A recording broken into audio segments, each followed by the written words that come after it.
¿Sabías que la guerra entre Irán, Estados Unidos y Israel está impactando directamente en el Sudán?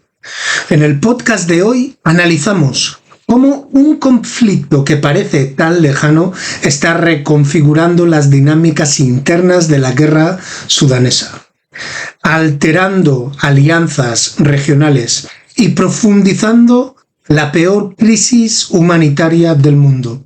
Exploramos cómo la ofensiva contra Irán ha arrastrado a Sudán a un tablero geopolítico que no controla, desde la designación estadounidense de actores sudaneses como terroristas hasta la interrupción de las líneas de suministro que sostienen a los bandos en guerra. También examinamos el papel de Arabia Saudí, Egipto y los Emiratos Árabes Unidos, cuyas rivalidades y reajustes estratégicos están moldeando el futuro de Sudán. A lo largo de este podcast, conectamos estos movimientos con la realidad sobre el terreno. Los ataques con drones documentados por las Naciones Unidas en Kordofán y Darfur, drones ucranianos, la destrucción de hospitales y mercados, el desplazamiento masivo de millones de personas y la violencia sexual sistemática, utilizada como una arma de guerra. Reflexionamos sobre cómo esta tragedia se inserta en una jerarquía global de vidas, donde la indiferencia internacional hacia Sudán contrasta con la atención inmediata que reciben otras crisis.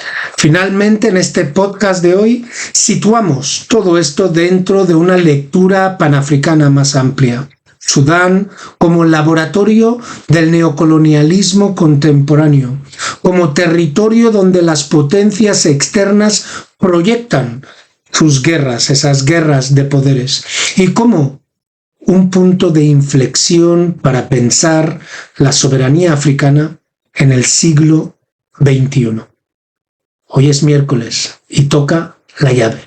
Ya nos puedes encontrar en nuestros canales de YouTube y de Spotify.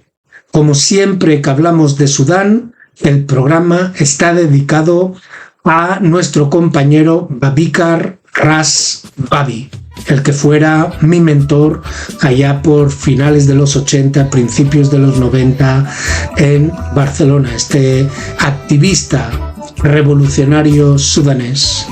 Y por supuesto toda la música, como a él le gustaba, en su bar de la Plaza Real va a ser reggae. Espero que disfrutéis.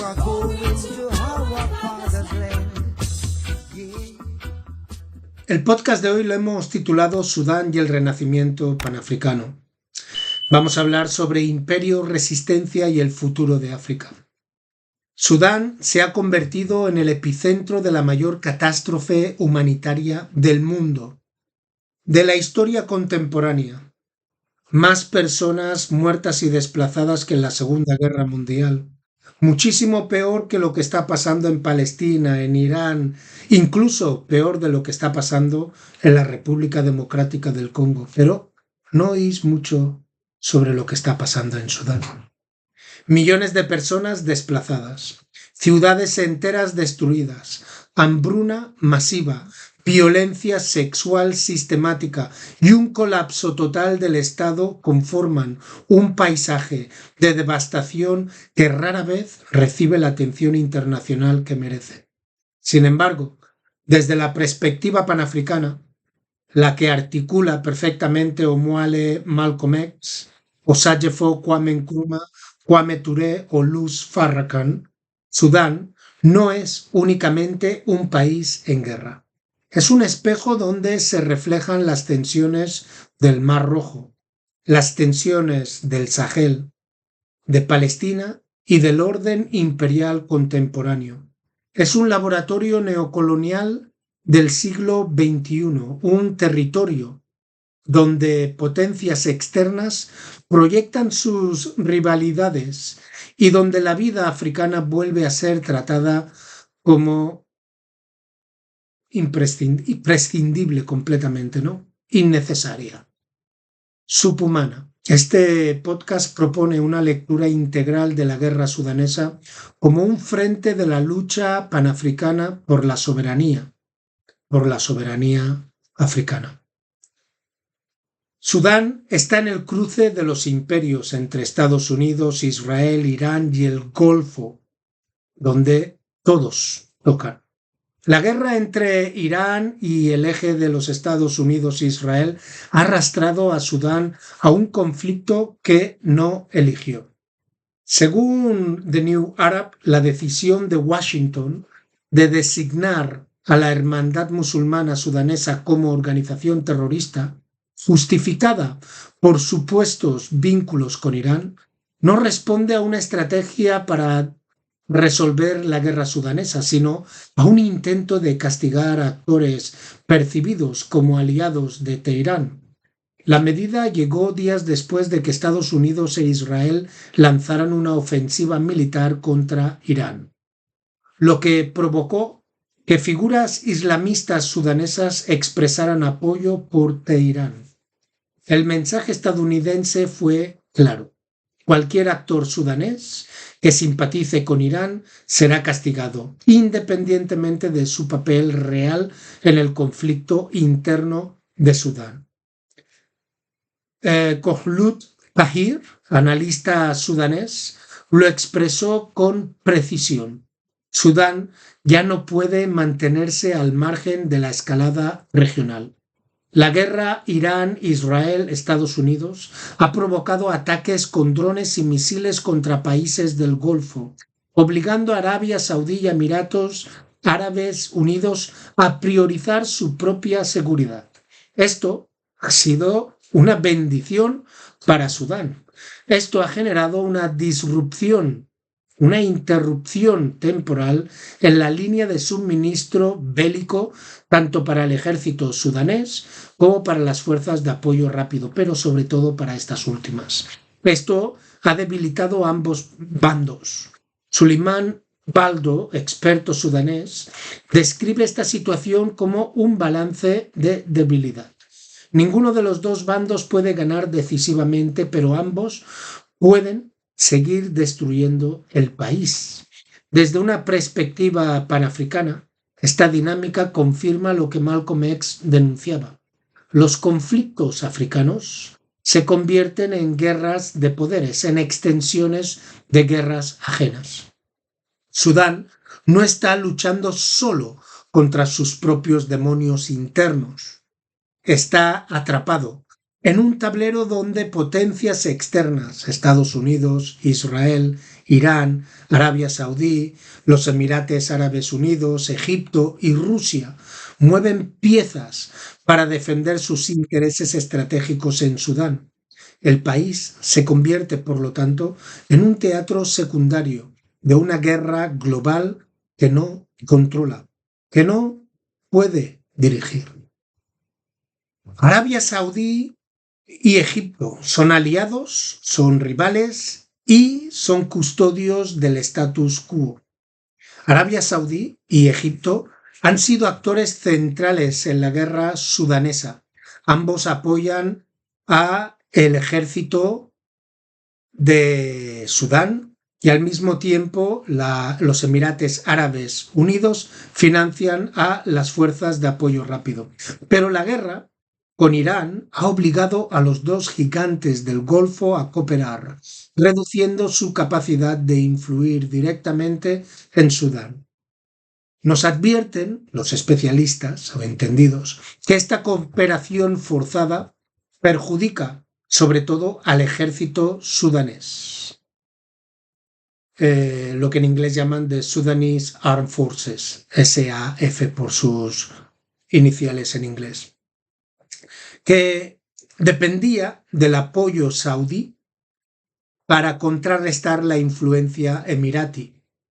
Además, los ataques iraníes han golpeado la economía egipcia, reduciendo su margen de maniobra y debilitando su capacidad para sostener al ejército sudanés. Desde una perspectiva panafricana, La intervención de estos actores no responde a un deseo de estabilidad africana, sino a intereses estratégicos propios. Egipto busca un Sudán débil para asegurar el control del Nilo y evitar que Jartum se convierta en un actor autónomo en la política hídrica regional. Arabia Saudí busca estabilidad en el Mar Rojo para proteger sus megaproyectos y rutas comerciales. Y los Emirates Árabes Unidos buscan controlar oro, puertos y milicias, consolidando su influencia en el Cuerno de África. Recordemos que la exportación de oro de los Emirates Árabes Unidos, explotación y exportación de oro sudanés, se ha multiplicado 300%, ha incrementado un 300% desde que el conflicto incrementara en abril del 2023. Ninguno de estos actores, por lo tanto, desea un Sudán soberano, estabilizado, sino que desean un Sudán o un Sudán funcional a sus intereses, ¿no? Kwame Ture, el que fuera uno de los cofundadores del partido al que orgullosamente pertenezco, el Partido Revolucionario de los Pueblos de África o la African People Revolutionary Party, habría advertido que el opresor que sonríe no es un aliado. La historia de Sudán confirma esta máxima. Cada intervención externa ha profundizado la fragmentación interna y debilitado la soberanía nacional. Ahora vamos a hablar de una cosa que muchas veces nos olvidamos cuando hablamos de geopolítica, cuando hablamos de teorías y de ideologías y de guerras. Y hemos de recordar que la llave y el panafricanismo en general, la ideología del panafricanismo se basa en las masas.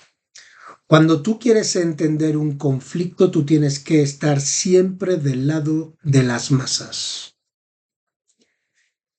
Repito, cuando tú quieres entender un conflicto, tienes que estar del lado de las masas, del pueblo, de la gente de a pie. Y esta gente de a pie en Sudán, pues tienen un coste humano, uno de los mayores costes humanos, la mayor catástrofe humanitaria que existe ahora mismo en el mundo.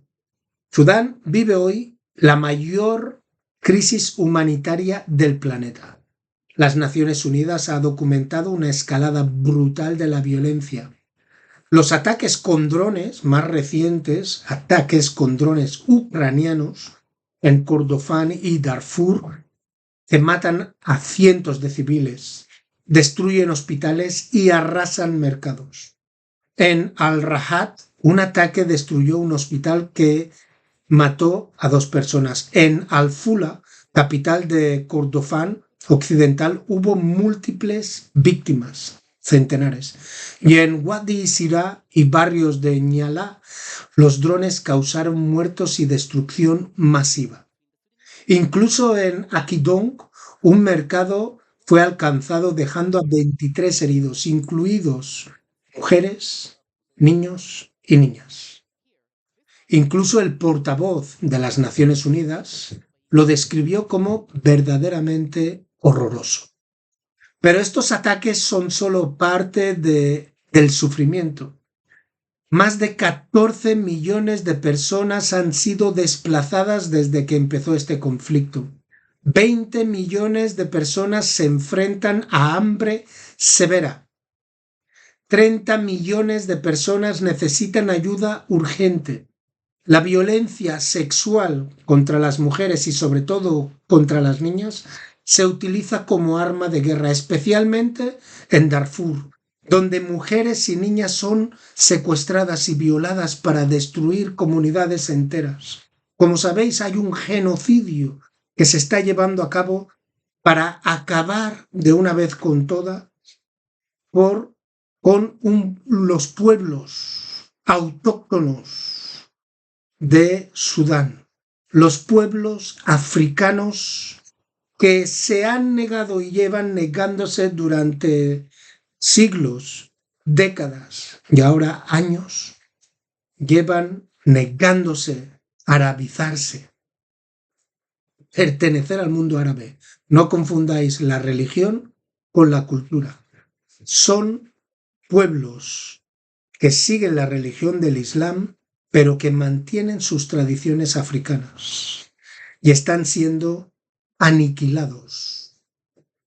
Es un genocidio que se está llevando a cabo sistemáticamente, claramente documentado. Kwame Ture en su día ya nos dijo que un ataque directo a la nación africana, la violencia contra la mujer negra, es violencia contra la comunidad entera. Él siempre interpretaba y analizaba que se mide la evolución de una sociedad en la posición que tiene la mujer y en la capacidad que tiene esta sociedad de activar a las mujeres para que progresen, para que se defiendan, y la capacidad que tiene la sociedad de defender a sus mujeres. Jartum, una capital africana con millones de habitantes, ha sido reducida a ruinas. Barrios enteros han sido bombardeados, saqueados o incendiados.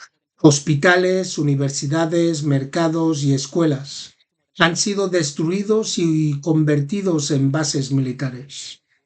La indiferencia internacional ante esta destrucción revela una jerarquía global de vidas. Cuando una ciudad africana es destruida, el mundo no se detiene. En Kordofán, niños y niñas mueren por diarrea, por malaria, desnutrición y enfermedades respiratorias curables. No mueren por falta de tecnología médica avanzada, sino por falta de agua limpia, antibióticos básicos y mosquiteras. Osagyefo Kwame Nkrumah habría llamado a esto violencia estructural, la muerte causada no por balas, sino por la ausencia deliberada de infraestructura y soberanía sanitaria. En el este del país, comunidades enteras sobreviven comiendo hojas y raíces. La hambruna no es un fenómeno natural, es el resultado de saqueos, destrucción de mercados, bloqueo de carreteras y colapso económico. Osagyefo Kwame Nkrumah lo hubiese resumido así: el hambre en África no es falta de comida, sino falta de poder y de soberanía. Las Naciones Unidas, en el mismo informe, denunció también la muerte de familias palestinas en Gaza, en Cisjordania. Ambas tragedias revelan una jerarquía global de vidas donde africanos y árabes son tratados como prescindibles. Malcolm X lo dijo sin rodeos: los africanos y los afrodescendientes siempre pagamos el precio más alto en el sistema global y capitalista. Bueno, en este punto me gustaría dejaros con el primer descanso musical. Como hemos dicho, hoy será todo reggae, y empezamos con el gran Bob Marley y su canción War.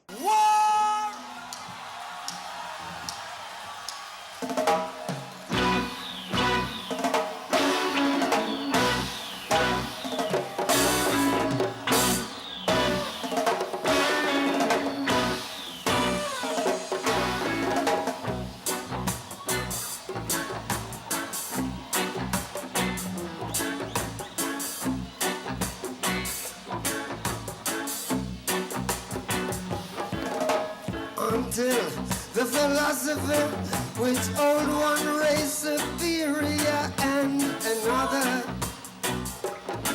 inferior is finally and permanently discredited and abandoned.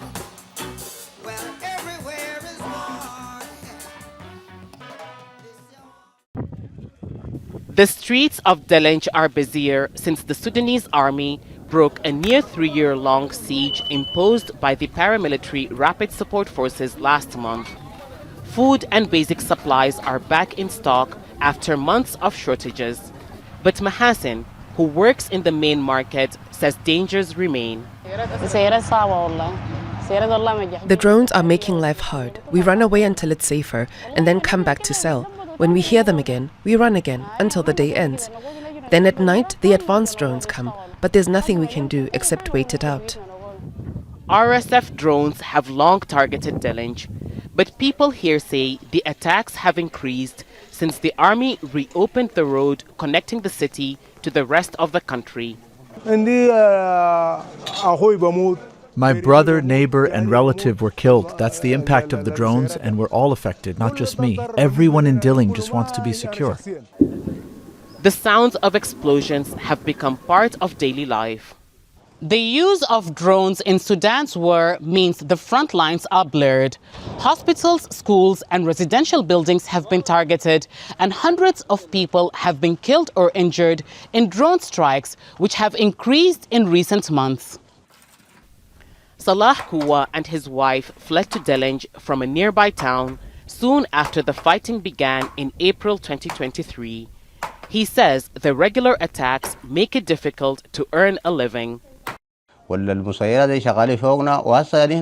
drones are above us every day and we can't work. I used to gather wood and sell in the market. Now the drones strike day and night. It's difficult to work. Breaking the siege has been a major achievement for the army. People here say ending the drone strikes would be another step in securing the city. Hiba Morgan, Al Jazeera, Delenge, South Kordofan, Sudan. Don't miss out the full picture. Subscribe to Al Jazeera for reliable news and expert insights. Like, share, stay ahead. Bienvenidos de vuelta a la llave. El futuro de Sudán se juega en un tablero donde confluyen factores internos. La capacidad militar, la cohesión de las facciones, la economía colapsada y factores externos. La presión diplomática y la financiación extranjera. La rivalidad entre potencias regionales. A partir de estas variables se puede delinear 3 escenarios principales. El primero es la fragmentación prolongada.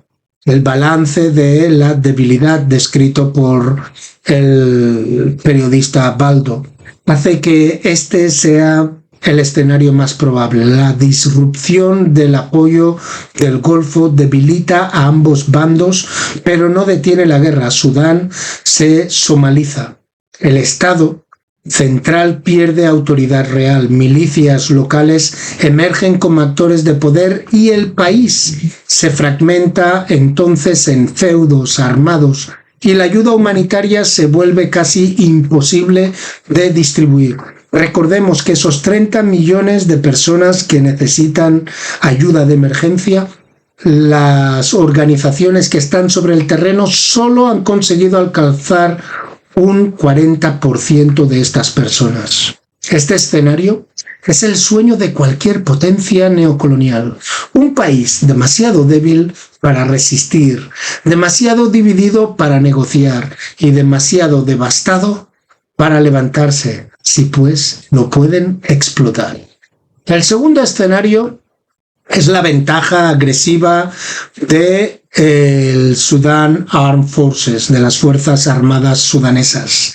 La designación estadounidense de islamistas como terroristas obliga a este ejército sudanés a distanciarse de sus propias milicias islamistas, debilitando su cohesión interna. Egipto, golpeando económicamente por la guerra Irán, Israel, Estados Unidos, no puede ayudar tanto como antes. Arabia Saudí, obligada a cooperar con los Emiratos Árabes Unidos, reduce su margen de maniobra, aunque las Fuerzas Armadas sudanesas podrían retornar a Jartum. Esta victoria consolidaría un régimen militar autoritario, no una transición democrática, que es lo que quieren las masas sudanesas. Acordaros. Estamos aquí por haber acabado con al-Bashir. Hace ya, ¿qué? Uno ya ni se acuerda, creo que hace 5 años ya, ¿no? El tercer escenario es un acuerdo negociado bajo presión externa. La guerra, Irán, Israel, Estados Unidos, complica cualquier negociación. El Golfo reduciría ayuda humanitaria, pero aumentaría el gasto militar. Estados Unidos presionará para excluir actores percibidos como islamistas. Nkrumah habría llamado a esto una paz neocolonial, o como le diría el dictador más longevo del mundo, Teodoro Obiang Nguema Mbasoa, una paz reinante. Un acuerdo diseñado para estabilizar intereses externos, no para garantizar la soberanía sudanesa. Ahora vamos a ver cuál es el mapa de las alianzas en Sudán en este tablero de ajedrez imperialista. Varios artículos y estudios revelan cómo ambos bandos manipulan narrativas para ganar legitimidad occidental. Aquellos que me seguís en las redes sabéis que estuve con el presidente del Partido Comunista de Sudán y él explicaba claramente que no hay ni buenos ni malos en esto. O sea, las fuerzas armadas sudanesas son las mismas fuerzas que estaban antes con el dictador, y las fuerzas de respuesta rápida son las fuerzas que se desarrollaron durante Darfur y demás, ¿no? La guerra de Darfur. Entonces, ambos lados están acabando con la población. No hay buenos, no hay malos. No hay menos buenos y menos malos. Ahora, eso sí, las fuerzas de respuesta rápida están cometiendo un genocidio. Estructuralmente, intencionadamente acabando con la población autóctona africana. Pues bueno, las fuerzas armadas sudanesas acusan a las fuerzas de respuesta rápida de ser una milicia extranjera respaldada por los Emiratos Árabes Unidos. Las fuerzas de respuesta rápida acusan a las fuerzas armadas sudanesas de estar capturados por islamistas. Ambos simplifican la historia para ganar apoyo externo e interno. La designación estadounidense es una victoria política para las fuerzas de respuesta rápida que son apoyadas por los Emiratos Árabes Unidos, que son los mejores amigos de los Estados Unidos de América y también de los pocos que reconocieron a Israel en esta parte del mundo. Estos han presionado para etiquetar a las fuerzas armadas sudanesas como extremistas. Desde una lectura panafricanista esto demuestra cómo las etiquetas occidentales moldean la política africana y cómo las potencias externas manipulan las divisiones internas para consolidar su influencia. No nos hemos movido desde el tema de la esclavitud, que decían divide y vencerás. Y con esa misma estrategia seguimos cayendo todos en nuestros egos y nuestras ansias de poder, sobre todo de nuestros líderes. Entonces, ¿cuál es la conclusión para Sudán? Sudán es la prueba de fuego del panafricanismo en el siglo XXI. Sudán era el país más grande que teníamos antes de que lo partieran en dos, al igual que lo están intentando con Nigeria, al igual que lo están intentando con otros países africanos. Sudán es hoy el punto donde se cruzan el neocolonialismo del Golfo, el militarismo de Estados Unidos, la expansión rusa, el cálculo iraní, la indiferencia europea, las estrategias chinas y la debilidad de las instituciones africanas, entre ellas la Unión Africana, que no sirve absolutamente para nada. Pero también es el punto donde puede nacer un nuevo ciclo panafricano. Sudán es un espejo de la condición africana contemporánea.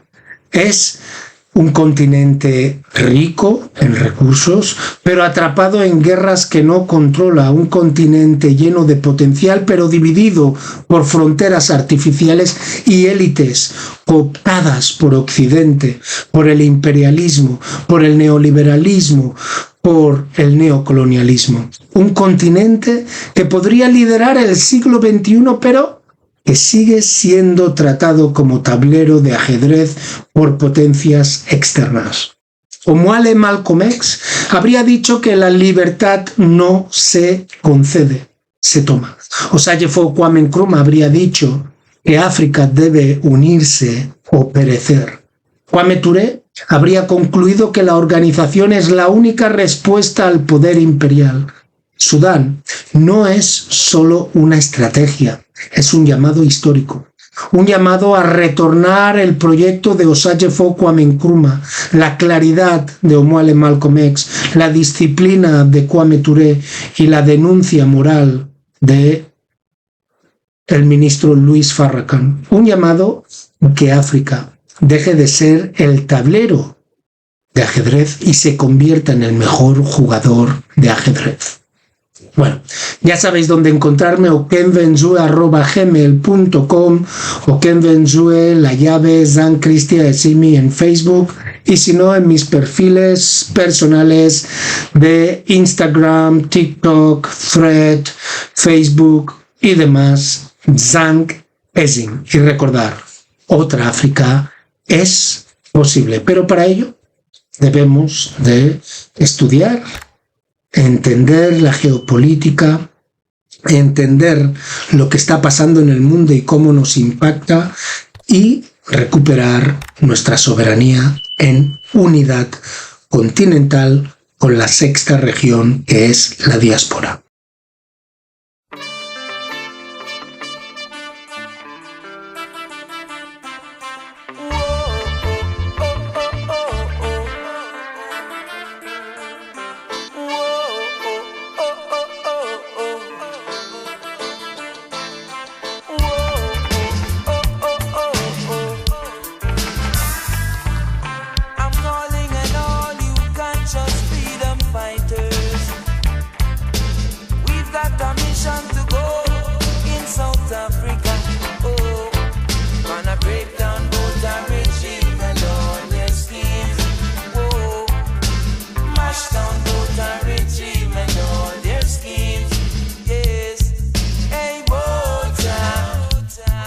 Africa.